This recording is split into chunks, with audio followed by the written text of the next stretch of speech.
Hello my dear students, एक बार फिर से आप सभी का स्वागत करते हैं आपके अपने YouTube channel the scholars house में।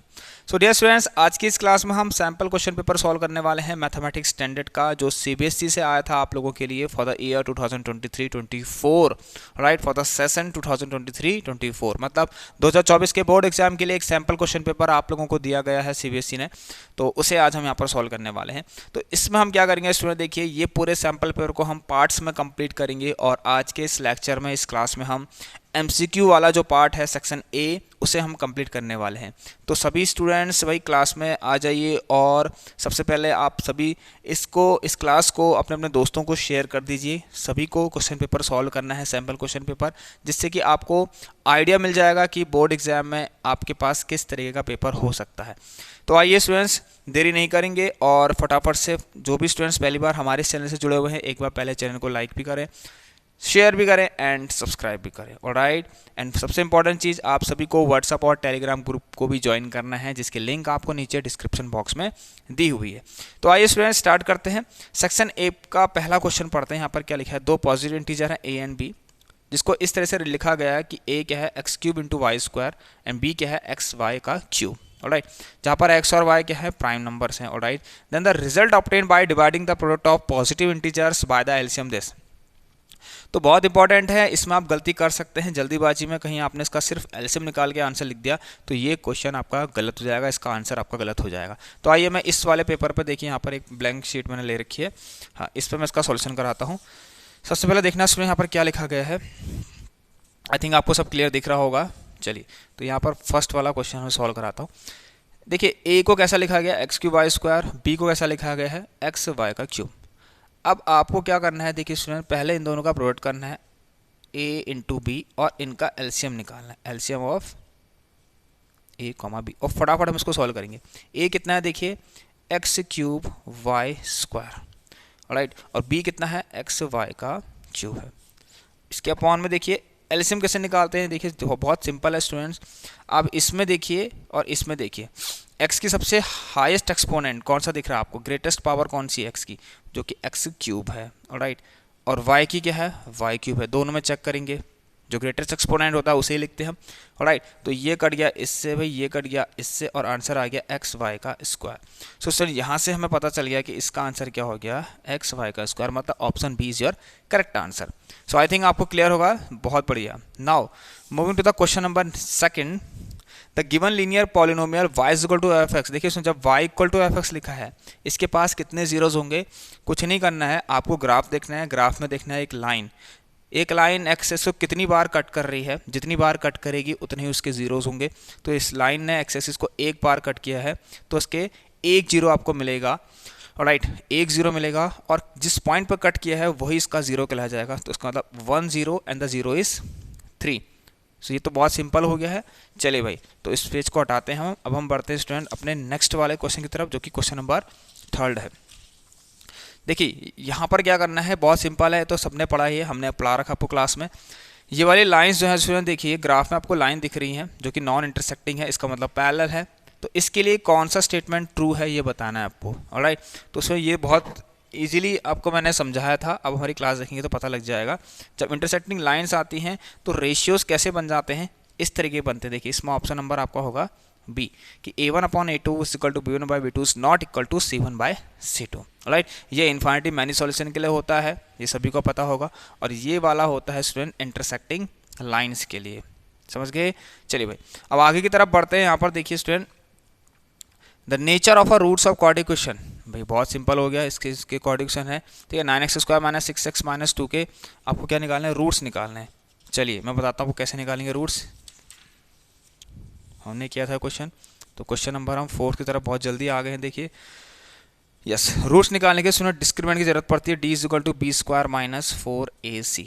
अब b कितना है यहाँ पर, देखिए a x square plus b x plus c, तो b कितना है यहाँ पर माइनस का 6, गुड, माइनस 4। a कितना है देखिए 9 है, यहाँ पर a की वैल्यू 9 है, और c कितना है यहाँ पर माइनस का 2 है। तो 36 आ गया, 9 to 18, और ये 72। बस कुछ नहीं करना। आप देखिए जो d की वैल्यू है, जो डिस्क्रिमिनेंट है, कैपिटल से रिप्रेजेंट करते हैं, चलो ठीक है, जो d है आपका डी देखिए 30 प्लस 72 मतलब, और ऑब्वियसली ये प्लस का होगा और ये जीरो से बड़ा है। जब डी जीरो से बड़ा आ जाता है स्टूडेंट तो नेचर कैसा होता है, रियल एंड डिस्टिंक्ट। ऑलराइट, तो 2 डिस्टिंक्ट रियल रूट्स इसका आंसर हो गया जी। भाई समझ में आया सबको? चलिए स्टूडेंट बहुत बढ़िया, आगे तरफ बढ़ते हैं। ये बहुत अच्छा क्वेश्चन है जो आपको क्वेश्चन नंबर 5 यहाँ पर दिख रहा है। देखिए क्या लिखा गया है क्वेश्चन नंबर 5 में, देखते हैं। दो एपीज के पास कॉमन डिफरेंस है, दो एपी हैं स्टूडेंट जिनका कॉमन डिफरेंस सेम है, ठीक है। पहली एपी का फर्स्ट टर्म -1 है, दूसरी एपी का पहला टर्म -8 है। हमको उनके चौथे टर्म का डिफरेंस बताना है। तो सिंपल सी बात है कि स्टूडेंट दो एपी है ना, एक मान लेते हैं दो एपी है, राइट। तो यहाँ पर मानते हैं पहली वाली एपी का फोर्थ टर्म का डिफरेंस निकालना है हमें, किससे? दूसरी वाली एपी के फोर्थ टर्म से। तो मैंने A-4 से यहाँ पर रिप्रेजेंट कर दिया, ठीक है। ये A-4 क्या है स्टूडेंट्स? एक एपी है जिसका फोर्थ टर्म है और ये दूसरी एपी है जिसका फोर्थ टर्म है, और यही आपको फाइंड करना है कितना होगा। ऑलराइट, चलिए तो उसमें देखिए यहाँ पर क्या होगा, A- प्लस, और कॉमन डिफरेंस दोनों का सेम है, ठीक है। डी स्टूडेंट दोनों के लिए ही सेम रहेगा, इतना ध्यान देना। तो A plus n-1 into D होता है, तो 4-1 इंटू डी। अब यहाँ पर डी डैश करूँगा और डी डैश आपका डी ही है, तो यहाँ पर मैं सिर्फ डी ही लिख रहा हूँ। ऑलराइट, चलिए माइनस का A प्लस n-1 डी मतलब 3D, बहुत सिंपल हो गया। तो A dash plus 3D minus A minus का 3D, भाई 3D कट गया तो कितना आ गया, A डैश माइनस A। बहुत सिंपल हो गया। देखिए अब A डैश क्या है, जो पहली एपी थी उसका फर्स्ट टर्म, और A क्या है, जो दूसरी एपी है उसका फर्स्ट टर्म। तो पहली वाली एपी का फर्स्ट टर्म देखिए क्या था, तो first term one of this है -1, दूसरी वाली एपी का पहला टर्म -8। तो बस कुछ नहीं करना है आपको, तो -1 माइनस ऑफ -8, और यहाँ से आपको आंसर मिल जाएगा प्लस का 7। तो 7 जहाँ भी आंसर होगा स्टूडेंट बिल्कुल करेक्ट होगा, तो option C is the correct one.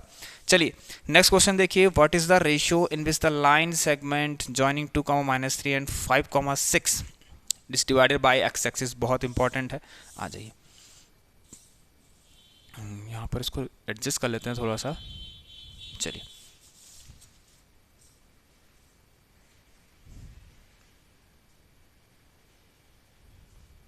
चलिए भाई, तो देखिए स्टूडेंट्स बहुत सिंपल है। जैसे कि मान लेते हैं एक लाइन है यहाँ पर, राइट, और ये डिवाइड कर रही है एक्स एक्सिस को। तो एक्स एक्सिस को डिवाइड करने का मतलब x,0 पर, राइट, जिस पॉइंट पे डिवाइड कर रही है वो एक्स एक्सिस यहाँ पर लिखा गया है। देखिए student, what is the ratio with the line segment is divided by x axis. एक लाइन सेगमेंट है स्टूडेंट जो एक्स एक्सिस से डिवाइड हो रही है, जैसे ऐसा कुछ होगा, और यहाँ से डिवाइड हो रही है एक्स एक्सिस से। ये लाइन सेगमेंट एक्स एक्सिस से डिवाइड हो रही है।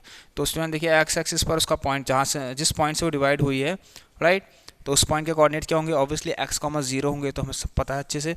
अब इस लाइन के आपको इस लाइन सेगमेंट के आपको देखो पॉइंट्स दे रखे हैं, एंड पॉइंट्स 2, -3, और दूसरा गया आपके पास 5, 6। आपको निकालना है कि इस लाइन ने इस पॉइंट को, ठीक है, मतलब इस लाइन ने इस पॉइंट को किस रेशियो में डिवाइड कर रखे। तो देखिए हम ये कंसीडर करते हैं यहाँ पर k/1 में डिवाइड करते हैं। ऑलराइट, अब देखिए यहाँ से क्या करना है आपको पता है स्टूडेंट्स, आप सेक्शन फॉर्मूला लगाएंगे तो y के लिए लगाते हैं, y = ky2 + y1/k+1 करके, ठीक हो गया। चलिए तो y = अब देखिए y कितना है यहाँ पर, x और y ये होते हैं, y कितना है 0 है, तो भाई 0 = k/y2 x1 y1 x2 y2 × 6 plus y1 कितना है -3 अपॉन नीचे k+1 ही रहेगा। अब देखिए ये चीज़ यहाँ जाके 0 हो जाएगी, तो 6k - 3 = 0 होगा, एंड 6k = 3 हो जाएगा, एंड k = 3/6, इस हिसाब से 1/2।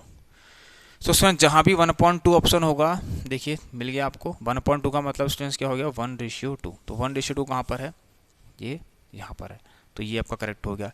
बढ़ते हैं क्वेश्चन नंबर 7 की तरफ, बहुत आसान है, आ जाइए क्वेश्चन नंबर 7 देखते हैं क्या है। A point x, y is at a distance of 5 units from the origin. How many such points lies in the third quadrant?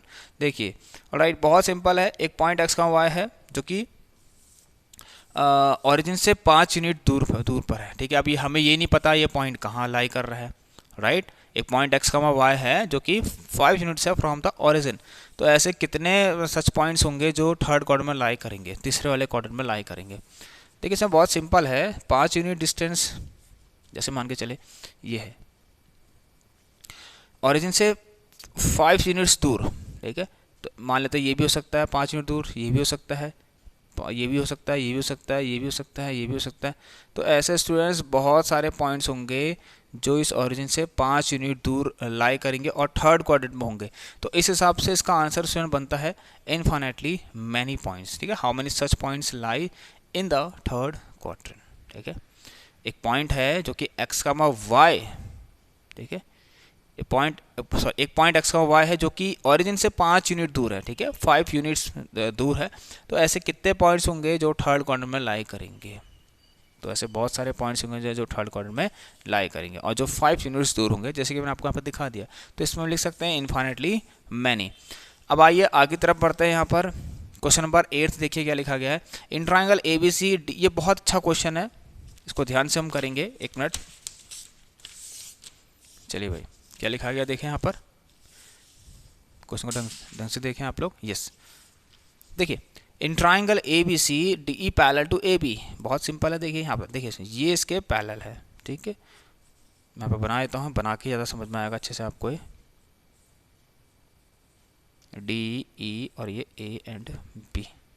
ठीक है, देखिए सर ये DE पैरेलल है AB के। ठीक हो गया, चलिए। और AB आपको दे रखा है A, DE कितना आपके पास x, एंड BE आपको दे रखा है B, और EC आपको दे रखा है यहाँ से यहाँ तक C। ठीक है, कुछ इस तरीके से। Then x express in terms of ABC, मतलब x इज इक्वल टू क्या होगा, x को एक्सप्रेस करना है ABC के टर्म्स में। तो बहुत सिंपल है। देखिए स्टूडेंट, इसको एक्सप्रेस करने के लिए ये ट्राइंगल का क्वेश्चन है, तो इसमें इन दोनों को सिमिलर करना पड़ेगा, और सिमिलर भी बिल्कुल हैं। आप देखिए क्या करेंगे, in triangle AB and C and triangle DE and C, इस पर जाएंगे जब ABC and DEC, in triangle ABC in triangle DEC, तो इसमें क्या होगा स्टूडेंट ध्यान से ना, ये इसके पैरेलल है। ठीक, तो ये तो इसके बराबर हो जाएगा, किससे हो जाएगा बताइए, ये दोनों पैरेलल, तो ये ट्रांसवर्सल लाइन, तो करस्पॉन्डिंग से। ठीक है, angle B is equal to angle E, दोनों में एंगल C भी कॉमन आ रहा है students, angle C is equal to angle C, कुछ इस तरीके से, बहुत सिंपल है, राइट। चलिए, तो लिख सकते हैं स्टूडेंट्स, ये कॉमन हो, मैं ज़्यादा सबको लिखा नहीं रहा हूँ उसमें, तो हिसाब से बाय ए सिमिलरिटी से, अगर आप चाहें तो ट्रिपल ए से भी कर सकते हैं। इस ये और ये भी बराबर देंगे करस्पॉन्डिंग से, ये करस्पॉन्डिंग से है, ये करस्पॉन्डिंग से है, ये भी करस्पॉन्डिंग से, और ये कॉमन एंगल हो गए आपके। ठीक हो गया, तो इस हिसाब से क्या हो गया, सिमिलर हो गए। तो ट्राइंगल ABC क्या हो गया स्टूडेंट्स, ये सिमिलर हो गया ट्राइंगल DEC के। तो यहाँ से करस्पॉन्डिंग रेशियोज क्या बने, उनके प्रोपोर्शन बनाने हैं आपको। तो AB अपॉन, देखिए AB अपॉन DE ऐसे बनाते हैं हम, is equal to BC upon EC is equal to AC upon DC, कुछ इस तरह से बनाते हैं हम। चलिए अब चेक कर लेते हैं यहाँ पर भाई, AB अपॉन DE, तो AB अपॉन DE एंड ये वाला लेते हैं BC अपॉन EC, इससे पता लग जाएगा हमें। ठीक है, क्योंकि ABC इन्हीं साइड में आ रहे हैं आपके पास। तो AB कितना है A, और D कितना है X, B से लेकर C तक कितना है टोटल, देखिए B प्लस C कितना है, B प्लस C, और EC कितना है। सो देखिए इसको यहाँ भेजेंगे और ये नीचे आएगा, तो x is equal to AC upon B plus C आ रहा है। तो कहाँ है ऑप्शन, ये वाला। तो इस हिसाब से स्टूडेंट ये इसका करेक्ट आंसर हो गया, एंड आई होप आपको बहुत क्लियर भी होगा अच्छे से। ठीक है, नाउ स्टूडेंट देखिए अगले क्वेश्चन की तरफ बढ़ते हैं। यहाँ पर क्वेश्चन नंबर आपका जो 9th है, कैसे होगा देखते हैं। अच्छा, ये मैं इसमें से एक पेज निकालता हूँ इसी के पीछे से, फिर चलिए भाई। तो क्वेश्चन नंबर 9th को आप ढंग से देखना, मैं यहाँ पे एडजस्ट कर ले रहा हूँ, बहुत इजी है ये भी। देखिए स्टूडेंट बहुत ही सिंपल है। इसमें क्या लिखा गया है, if O is the centre of a circle chord PQ makes an angle 50 degree with the tangents PR, मतलब ये जो है इससे 50 डिग्री का एंगल बना रहा है। ठीक, तो ये सिंपल सा डायग्राम बनाता हूँ मैं यहाँ पर। ठीक है, रफ फिगर बनाता हूँ हल्का सा। चलिए मैं आपको ओरली बता दूंगा इस चीज़ को, ज़्यादा नहीं कराऊंगा सॉल्यूशन इसका। आई थिंक आप उसको कर लोगे भाई। ये 50 डिग्री का है और आपको बताना है ये कितना होगा। ठीक है, POQ, देखिए यहाँ क्या लिखा है, then the angle subtended by the chord at the centre, ये कॉर्ड जो सेंटर से जो एंगल बना रहा है वो कितना होगा, मतलब ये आपको फाइंड करना है। तो बहुत सिंपल है स्टूडेंट, देखिए आपको प्रॉपर्टी याद होगी, tangent of a circle, this tangent of a circle is perpendicular to the radius. तो ये कितना है स्टूडेंट्स, 90 है। ऑलराइट, ये 90 है और इतना 50 है। देखिए मतलब ये पूरा क्या है, 90 है आपका और इतना 50 है। तो 90 माइनस 50 कितना, 40। तो इसमें ये जो एंगल है कितना डिग्री हो जाएगा, 40। कौन सा वाला एंगल, OPQ। OPQ 40 डिग्री का हो जाएगा, बहुत सिंपल है। सो देखिए OP क्यू 40 होगा। अब आपको पता है ये रेडियस इक्वल होंगी इस ट्राइंगल में, OP और OQ बराबर है। अब होता क्या है सुनो, आपको पता होगा साफ साफ कि अपोजिट साइड के इक्वल साइड के अपोजिट जो भी एंगल्स होते हैं वही बराबर होते हैं। तो ये देखिए इसके अपोजिट ये, इसके अपोजिट ये, तो ये भी 40 हो जाएगा,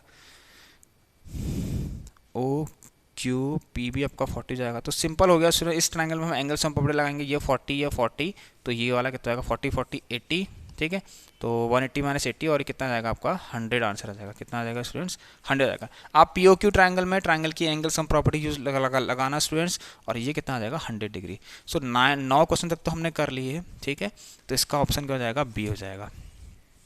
चलिए भाई अब हम देखते हैं हमारा अगला कौन सा है क्वेश्चन, ये है 10वां क्वेश्चन की तरफ बढ़ते हैं। आ जाइए, बहुत अच्छा क्वेश्चन है। चलिए भाई कैसे होगा लेट्स सी, देखते हैं, ठीक है। आइए तो देखिए स्टूडेंट्स, जो 10th नंबर का क्वेश्चन है इसको कैसे करेंगे।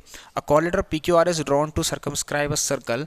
देखिए इस तरह का एक थ्योरम है जो हमने प्रूफ करी है, जो कि NCERT में क्वेश्चन है। यहाँ पर क्वेश्चन नंबर 10, देखिए सर्कल, स्टूडेंट ध्यान सुना, स्क्वायर ने सर्कल को सर्कमस्क्राइब कर रखा है, यहाँ पर लिखा है, ठीक है। a corridor PQR is drawn to circumscribe a circle, ठीक है, राइट। चलिए तो यहाँ पर PQRS देखिए एक पॉलिटर है,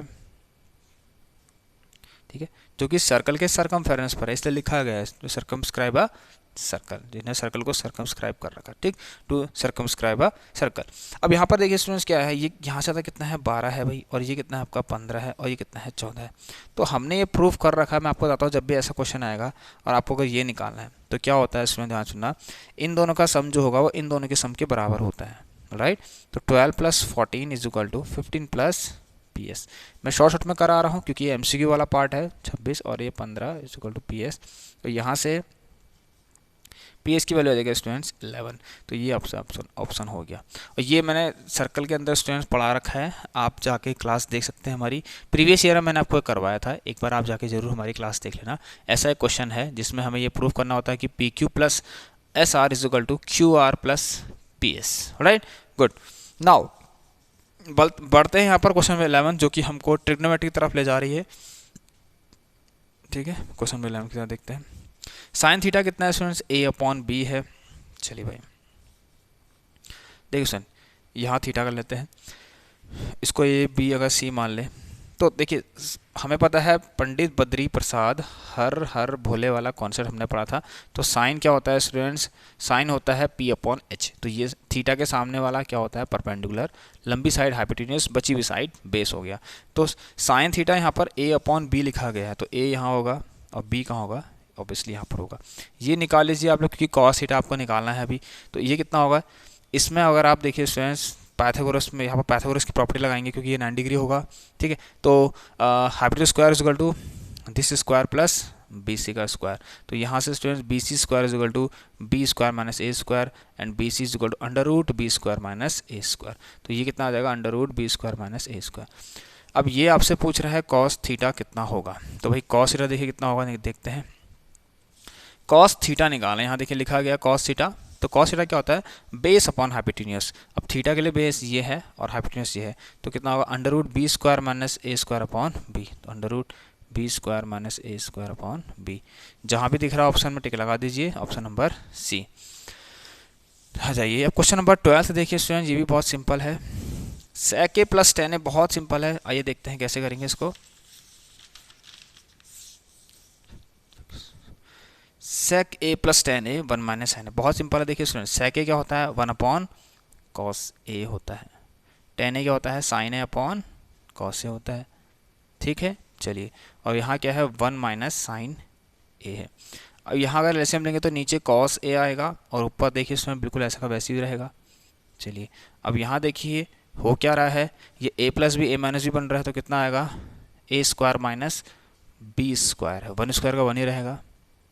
और हम जानते हैं सो 1 - sin स्क्वायर क्या होता है, cos square A upon cos A। इससे कट गया तो आंसर कितना आ गया students, cos A।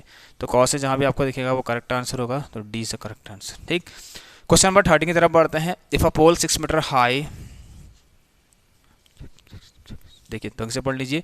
If a pole 6 metre high cast a shadow to root 3 metre long on the ground then the sun's elevation is. बहुत simple है, ये पोल है जिसकी हाइट 6 मीटर है और इसकी शैडो कितनी लंबी बन रही है, 2√3 मीटर लंबी बन रही है।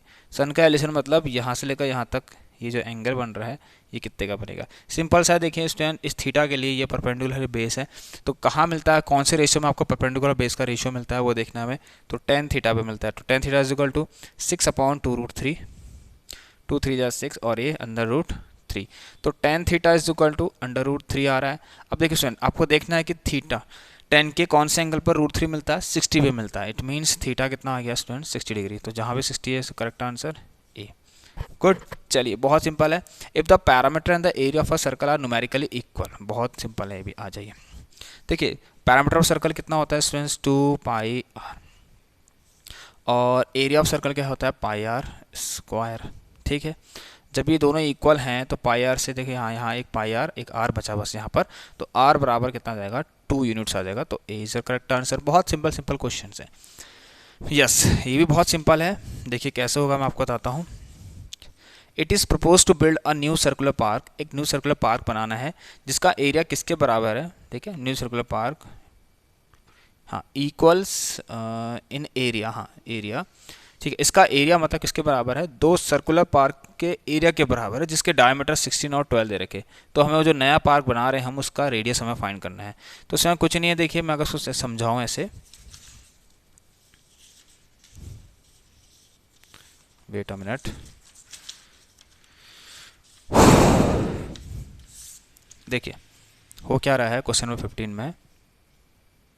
देखिए एक बड़ा सर्कुलर पार्क है मान लेते हैं, इसका जो भी एरिया होगा स्टूडेंट वो किसके बराबर है, दो छोटे छोटे जो सर्कुलर पार्क है एरिया जो भी इनका एरिया होगा उनके सम के बराबर है। ठीक है, और इसका रेडियस दिया हुआ है, जैसे कि मान लेते हैं यहाँ पर छोटा दिख रहा है तो इसका ये डायमीटर, ठीक है स्टूडेंट, 16 और 12 की बात कर रहा है ना, तो डायमीटर 12 है एक का और एक का डायमीटर 16 है, तो उसका रेडियस कितना जाएगा 6, और इसका रेडियस देखिए डायमीटर 16 है तो रेडियस 8 हो जाएगा, राइट।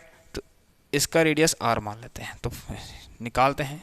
क्वेश्चन के अकॉर्डिंग ये बोला गया पाई, तो रेडियस का स्क्वायर 36, बहुत शॉर्ट में करा रहा हूँ और आपको आई होप कि आप सब समझ रहे होंगे इसको, 64, तो पाई पाई पाई ये सब कट गए आपके, और राइट। तो r square is equal to 36 + 64 कितना होगा, 100, एंड r की वैल्यू यहाँ से आपको कितनी मिल गई है, 10। ठीक है, गुड। चलिए ये देखिए कुछ बहुत डिफरेंट क्वेश्चन है, इसमें आपको समझाऊंगा उसको कैसे करना है। There is a square board of side 2a units circumscribing a red circle. यहाँ पर छोटा सा आपको देखो फिगर देखने को मिल रहा होगा कुछ इस तरीके से। मैं इसको कंप्लीट कर देता हूँ, कुछ ऐसा फिगर है इसमें क्वेश्चन पेपर में ये, ठीक है। और यहाँ पर क्या है, शेड रीजन है, यहाँ पर शेडेड रीजन है, right. Jaidev is asked to keep a dot on the above side board, ठीक है। जयदेव पर्सन था जिसने बोला कि यहाँ पर एक डॉट बनाओ इस बोर्ड पर। तो प्रोबेबिलिटी निकालनी है कि वो डॉट शेडेड रीजन पर बने। तो कुछ नहीं करना है स्टूडेंट, देखिए शेडेड रीजन पर बनना है ना, तो आपको क्या करना है, प्रोबेबिलिटी कैसे निकालेंगे मैं आपको बताता हूँ। Area of shaded region upon total area, ठीक है। तो एरिया ऑफ, पहले एरिया ऑफ शेडेड रीजन निकाल लीजिए। तो प्रोबेबिलिटी निकालना है जिस चीज़ की पूछा है, मैं इसको ई से रिप्रेजेंट कर दे रहा हूँ, राइट। ई मान लेते हैं, let E is equal to but मान लेते हैं ई क्या है कि he keeps the dot on the shaded region. चलिए तो एरिया ऑफ शेडेड रीजन, भाई मैं बताता हूँ प्रॉपर्टी कैसे निकलेगी, area of shaded region upon area of square, ठीक है। मतलब टोटल एरिया क्या हुआ, एरिया ऑफ स्क्वायर ही तो हुआ टोटल एरिया। नंबर ऑफ, ऐसा समझ सकते हैं, number of favourable outcomes upon total number outcomes, ठीक है। तो यहाँ पर इस तरीके से हम इसको मेंशन कर सकते हैं। चलिए तो एरिया ऑफ शेडेड रीजन अब कैसे निकलेगा स्टूडेंट, देखिए बहुत सिंपल चीज़ें हैं भाई। ये कितना है, पूरा 2a है। अब जितना ये होगा उतना ही ये भी होगा, मतलब स्क्वायर के साइड और सर्कल का डायमीटर दोनों सेम है। अब देखिए स्टूडेंट्स हमें क्या करना है, ये पहले शेडेड रीजन निकालते हैं, ठीक है। पहले ये शेडेड रीजन निकालते हैं। अब शेडेड रीजन कैसे मिलेगा, एरिया ऑफ स्क्वायर, भाई एरिया ऑफ स्क्वायर क्या है, साइड कितनी है, देखिए 2a है ना, तो area of square a square होता है और साइड कितनी है 2 है।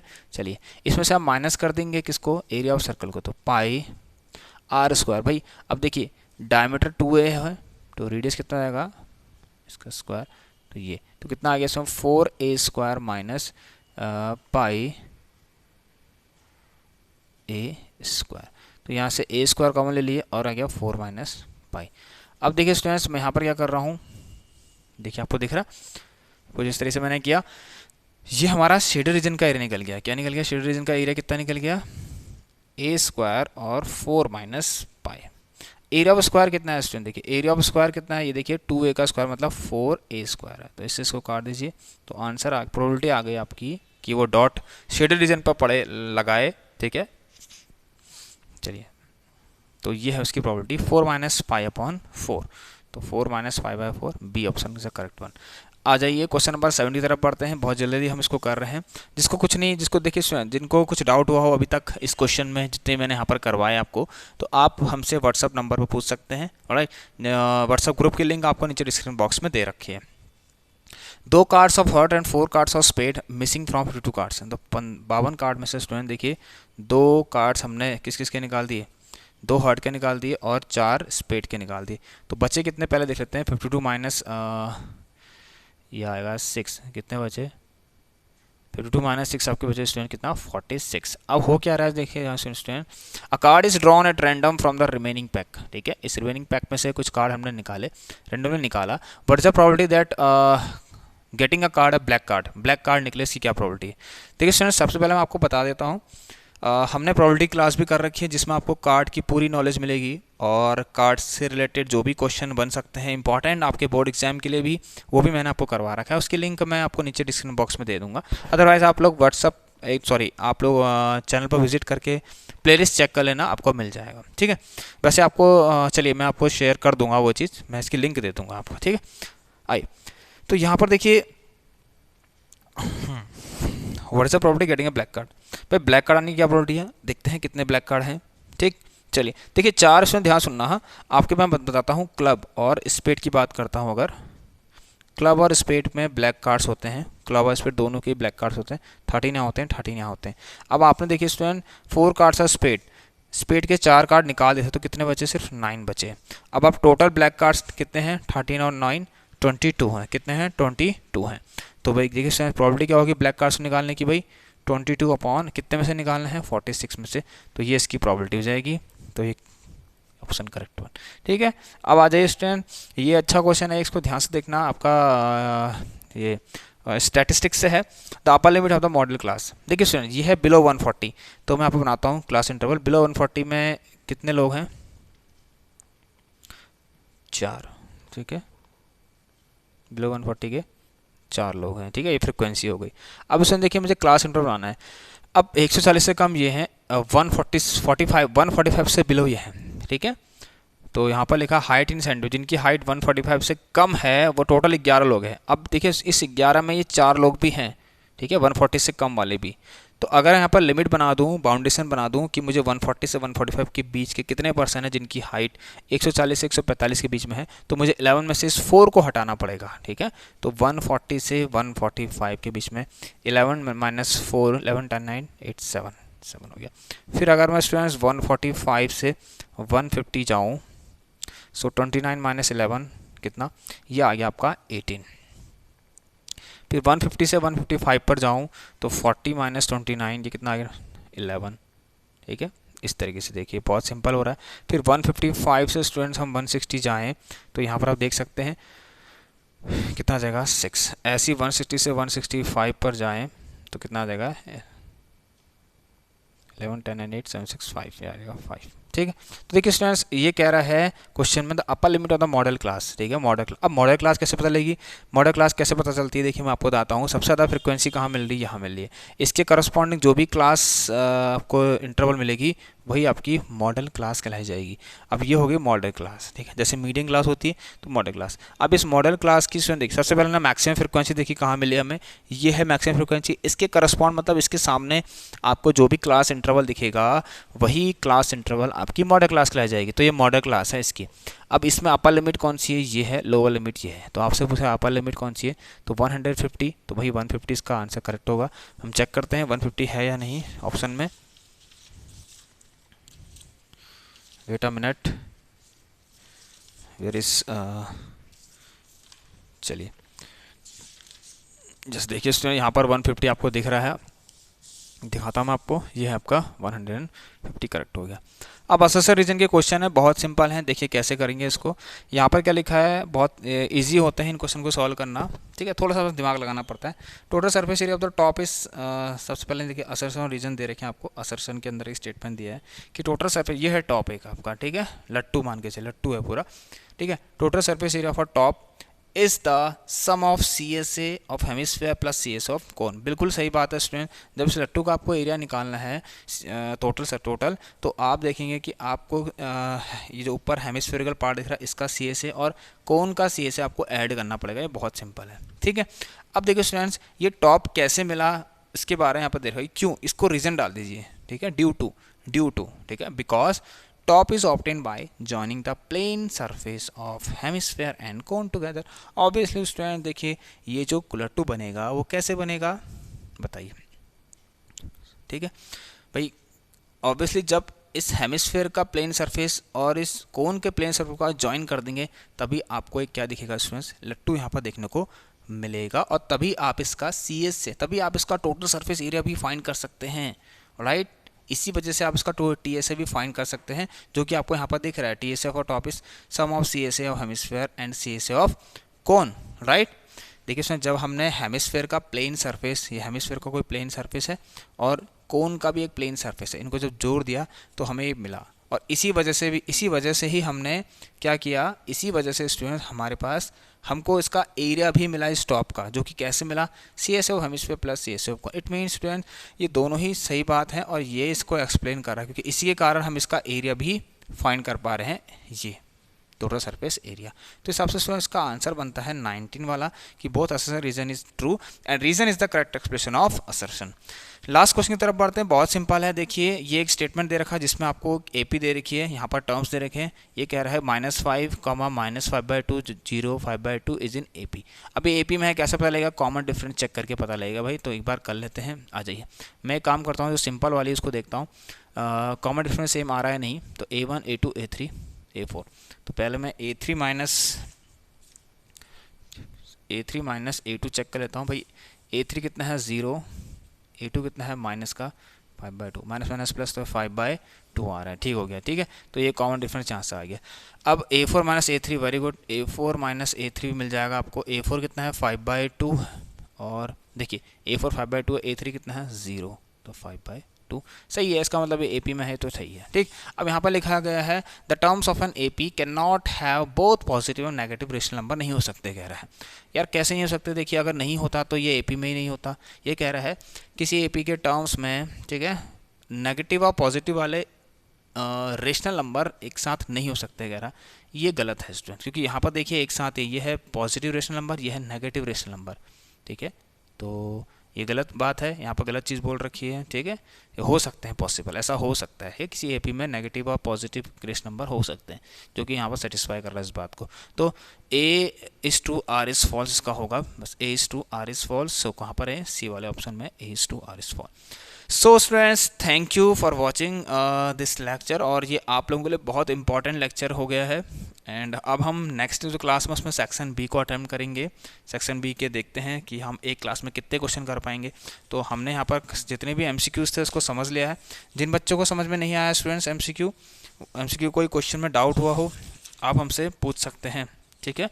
ये हमारे क्वेश्चन थे, देखिए, ठीक है। चलिए इसके देखिए स्टूडेंट सैम्पल क्वेश्चन पेपर आप डाउनलोड भी कर सकते हैं CBSE की साइट में। आप सिंपल सा लिखना है CBSE सैम्पल पेपर 2023-24, आपको देखने को मिल जाएगा, बहुत सिंपल है। चलिए स्टूडेंट्स, सो अब इस क्लास को हम एंड करते हैं, और फटाफट से आप सभी हमारे इस वीडियो को, इस लेक्चर को एक बार लाइक करें और शेयर करें अपने दोस्तों को। एंड जिन्होंने अभी तक इस चैनल को सब्सक्राइब नहीं किया, फटाफट चैनल को सब्सक्राइब करके बेल आइकन भी प्रेस कर लें। So take care students, goodbye and thank you.